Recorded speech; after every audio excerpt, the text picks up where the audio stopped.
বাচ্চা ফ্যামিলির সাথে ঈদ করতে আসি, খুবই ভালো লাগতেছে। অনেক বাচ্চার সাথে এই বন্ধু কোনদিন ঈদ করি নাই। ঈদ আনন্দ উপভোগ করতে প্রবাস থেকে ফিরছে প্রবাসীরা। তারা পরিবারের সাথে ঈদ করার জন্য তারা দেশে এসেছে। আমরা হযরত শাহজালাল আন্তর্জাতিক বিমানবন্দর থেকে আপনাদেরকে সেই বিষয়টি দেখানোর চেষ্টা করছি এবং তাদের আবেগ অনুভূতিগুলো আমরা তুলে ধরার চেষ্টা করব। একাত্তর টেলিভিশনের মাধ্যমে আমরা তাদেরকে দেখানোর চেষ্টা করছি যে পরিবার পরিজনের সদস্যরা যারা প্রবাস থেকে যেই প্রবাসী আসবেন তাদেরকে রিসিভ করার জন্য বা তাদেরকে অভ্যর্থনা জানানোর জন্য ফুল হাতে দাঁড়িয়ে রয়েছে, অনেকে ঠায় দাঁড়িয়ে রয়েছে। এই বিষয়গুলো এবং তাদের আবেগ অনুভূতিগুলো আমরা আপনাদেরকে দেখানোর চেষ্টা করছি।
জি, আমি মালয়েশিয়া থেকে আসছি।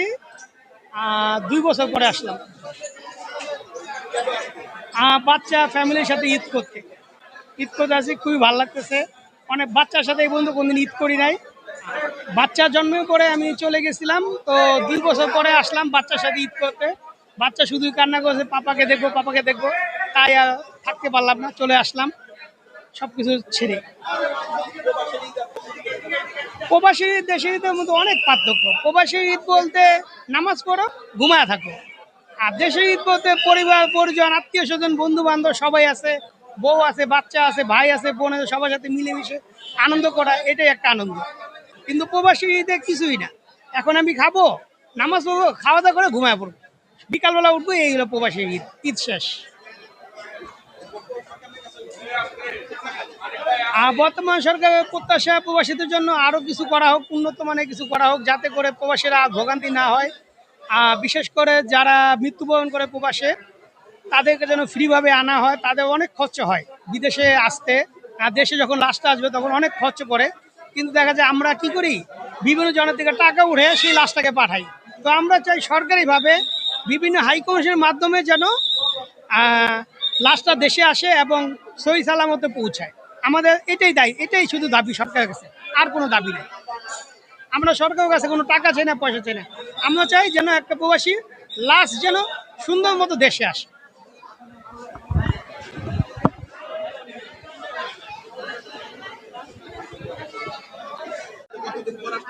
এক বছর পরে আসলাম ভাই, অনেক ভালো অনুভূতি।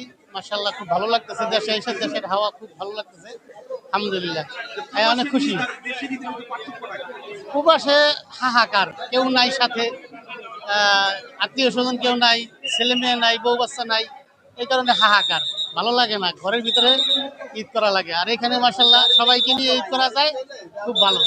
এখানে মনটা শান্তি পাওয়া যায়, তৃপ্তি পাওয়া যায়, এরকম আর কি। তাছাড়া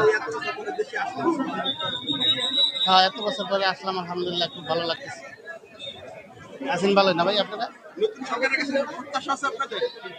আলহামদুলিল্লাহ, নতুন সরকার তো মাশাআল্লাহ ভালোই, ভিতরে তো ভালোই দেখলাম, মাশাআল্লাহ কোনো হয়রানি নাই। দেখা যাক কি করা যায় সামনে। নতুন সরকার তো মাশাআল্লাহ ভালোই করতেছে, এখানে ভিতরে কোনো হয়রানি নাই, মাশাআল্লাহ খুব ভালো আছে। আমার ছোট ভাই আসতেছে, ভালো লাগতেছে। ছোট ভাই আসতেছে ঈদের আগে বাইরে থেকে, ভালো লাগবে না? সিঙ্গাপুর থেকে। হ্যাঁ হ্যাঁ হ্যাঁ, সবাই একসাথে ঈদ করবো, আনন্দ করবো, এটাই। জোরে অনুভূতিটা একদম আনন্দঘন।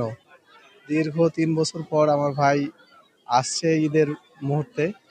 ঈদের আনন্দটা যেন আমাদের আরো গভীরভাবে ফুটে উঠেছে। ধন্যবাদ। মামা, কেমন লাগছে, এখানে কেন এসেছো? অনেক ভালো লাগতেছে। মামাকে নিতে আসছি। এই ফুলটা মামার জন্য এনেছি, মামাকে দিব। আমার আনন্দ লাগছে। হ্যাঁ।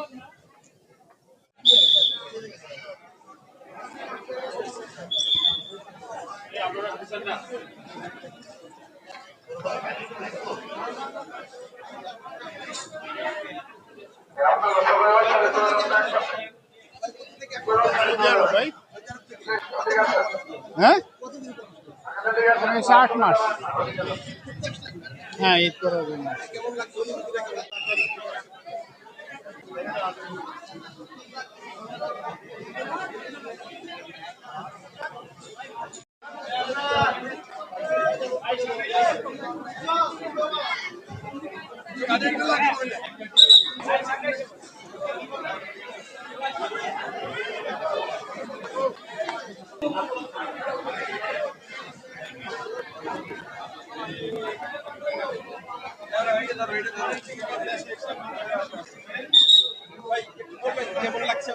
অনেক আনন্দিত ভাই, ঈদে দেশে আসতে পারে। স্বপ্ন আসলে সবার পূরণ হয় না, কিন্তু আমার পূরণ হয়েছে, আলহামদুলিল্লাহ, আল্লাহর কাছে হাজারো শুকরিয়া। আসলে তারেক রহমানের সরকার এবার দেখিয়ে দিয়েছে প্রবাসীদের জন্য কি করতে হয়।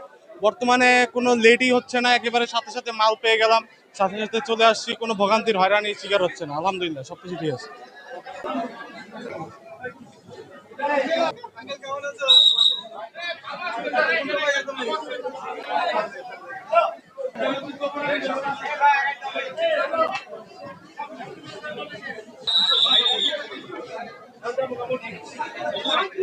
তিন বছর পড়াইছি।